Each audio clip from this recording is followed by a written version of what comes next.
दोस्तों, हम सब स्वामी विवेकानंद को जानते हैं।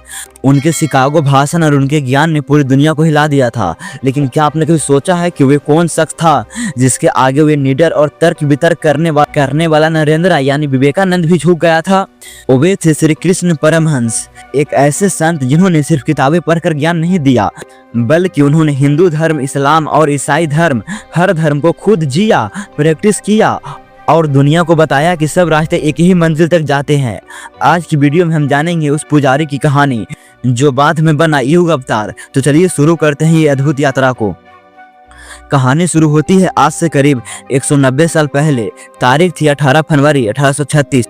जगह कामारपुकुर नाम का एक छोटा सा गांव जो बंगाल के हुगली जिले में है। यहाँ एक गरीब लेकिन बहुत ही धार्मिक ब्राह्मण परिवार रहता था। पिता खुदीराम चट्टोपाध्याय और माता चंद्रमानी देवी। कहते हैं इनके जन्म से पहले ही इनके पिता को भगवान शिव ने सपने में आकर कहा था कि मैं तुम्हारे घर जन्म लूंगा।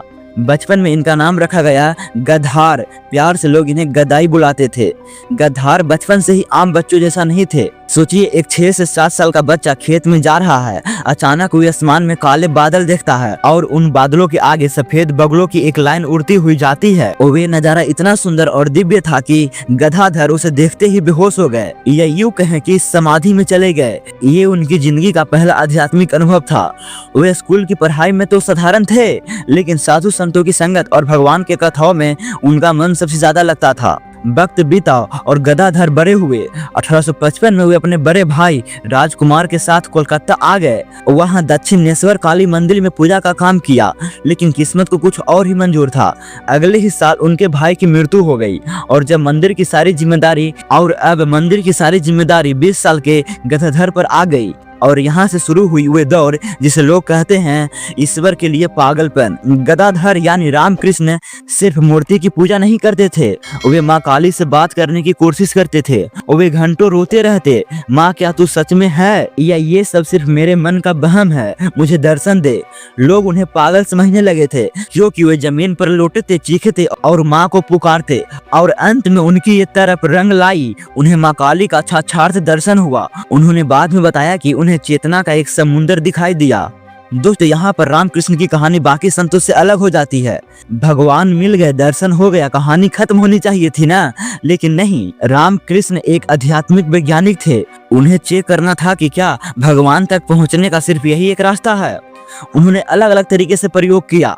इस दौरान उन्हें भैरवी ब्राह्मणी मिली जिन्होंने उन्हें तंत्र सिखाया। फिर उन्हें तोतापुरी मिले, एक नंगा साधु जिन्होंने उन्हें अद्वैत वेदांता सिखाया। सोचिए, तोतापुरी जी ने उन्हें सिखाया कि माँ काली के रूप को भी मन से हटा दो और उस निर्गुण ब्रह्मा पे फोकस करो। रामकृष्ण के लिए अपनी प्यारी माँ काली को ध्यान से हटाना मुश्किल था, लेकिन जब उन्होंने ये किया तो वे निर्विकल्प समाधि में चले गए, जहां इंसान को अपनी बॉडी का भी होश नहीं रहता। और वे 3 दिन तक इसी हालत में रहे। लेकिन सबसे चौंकाने वाली बात अब आती है। रामकृष्ण ने कहा, मुझे दूसरे धर्म भी देखना है।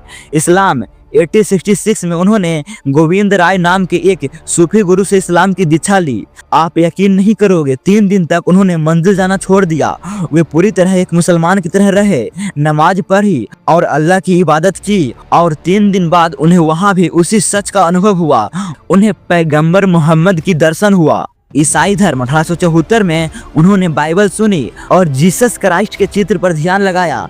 3 दिन तक वे क्राइस्ट की भक्ति में डूबे रहे और उन्हें जीसस का विजन मिला जो उनके शरीर में समा गया। इन सब प्रयोग के बाद उन्होंने वे मशहूर लाइन कही, जातो मत तातो पथ, जितने मत उतने पथ।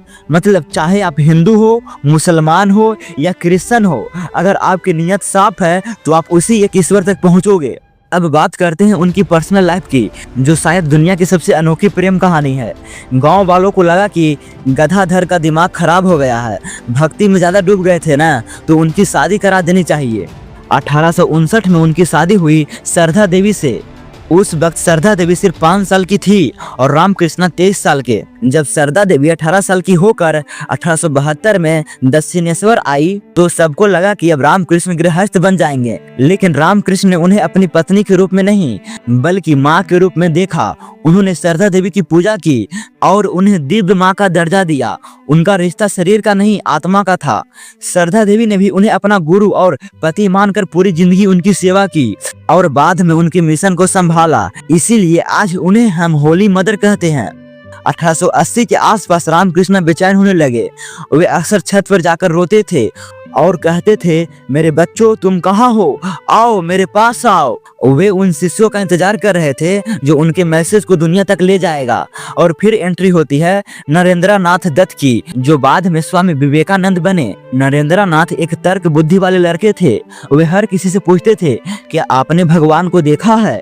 सब गोल मोल जवाब देते थे। लेकिन जब उन्होंने रामकृष्ण से ये सवाल पूछा तो रामकृष्ण ने सीधा कहा, हाँ मैंने देखा है, बिल्कुल वैसे ही जैसे मैं तुम्हें देख रहा हूँ, बल्कि उससे भी ज्यादा साफ। ये सुनकर नरेंद्र हिल गए। शुरू में उन्होंने रामकृष्ण को पागल समझा, उनका मजाक उड़ाया, लेकिन धीरे धीरे उन्हें एहसास हुआ कि ये आदमी कोई आम इंसान नहीं है। रामकृष्ण ने ही नरेंद्र को तैयार किया और कहा, तू ही दुनिया को जगाएगा। जिंदगी के आखिरी सालों में 1885 में रामकृष्ण को गले का कैंसर हो गया। डॉक्टर ने इलाज किया लेकिन हालत बिगड़ती गई। उन्हें काशीपुर गार्डन हाउस में शिफ्ट किया गया। बीमारी शरीर को खा रही थी लेकिन उनकी आत्मा और भी ज्यादा खिल रही थी। वे दर्द में भी मुस्कुराते और शिष्यों को ज्ञान देते। 16 अगस्त 1886 रात का वक्त था। उन्होंने 3 बार काली का नाम लिया और समाधि में चले गए। सुबह 1:02 बजे उन्होंने अपना शरीर त्याग दिया। उनके आखिरी शब्द अपनी पत्नी श्रद्धा देवी के लिए था, तू क्या समझती है मैं मर रहा हूँ? नहीं, मैं सिर्फ एक कमरे से दूसरे कमरे में जा रहा हूँ। दोस्तों, श्री रामकृष्ण परमहंस चले गए लेकिन उन्होंने एक ऐसी विरासत छोड़ी जो आज भी जिंदा है। उनके जाने के बाद स्वामी विवेकानंद ने रामकृष्ण मिशन की शुरुआत की, जिसके आज दुनिया भर में 200 से ज्यादा सेंटर्स है। रामकृष्ण की लाइफ हमें आज के जमाने में एक बहुत बड़ा बैलेंस देती है। आज जब हम धर्म के नाम पर लड़ते हैं तो हमें उनका वे संदेश याद रखना चाहिए। धर्म लड़ने के लिए नहीं, जुड़ने के लिए है। ईश्वर एक ही है, बस नाम अलग अलग है। और सबसे बड़ी बात, जीव ही शिव है, यानी इंसान की सेवा ही भगवान की सेवा है। आपको श्री रामकृष्ण की लाइफ का कौन सा किस्सा सबसे ज्यादा इंस्पायर करता है? क्या वे उनका माँ काली के लिए पागलपन था या नरेंद्र नाथ के साथ उनका रिश्ता? कमेंट करके जरूर बताइए।